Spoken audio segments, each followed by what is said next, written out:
On the Dashboard Usage tab, you see a master list of all dashboards in your system.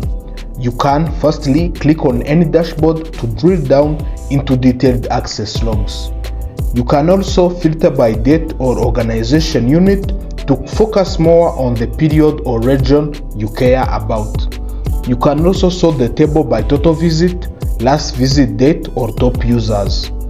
This view helps you identify which dashboards are more popular and when they are being accessed, plus who actually accesses them.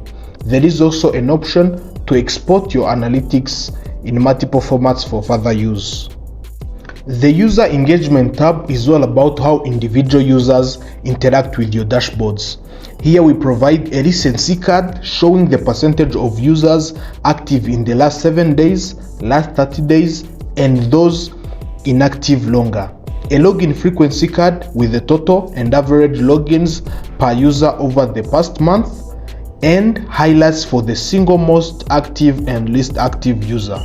We also show a detailed table listing each user's role, last login trend over the past 3 months, and their assigned organization units. This view lets you reward power users and identify anyone who may need further training. Then we have the Inactivity Tracking tab, which helps you pinpoint users who aren't logging in. You can firstly filter by user group and see a list of all users. You can also second filter who hasn't logged in for 30+ days, or who has never logged in. And finally, the District Engagement tab, which shows how entire districts are using dashboards. Here you can firstly select the organization unit level you want to analyze. For example, district or health facility, depending on the organization unit levels set in DHIS2. You can also see the total users, active users, and last activity per district.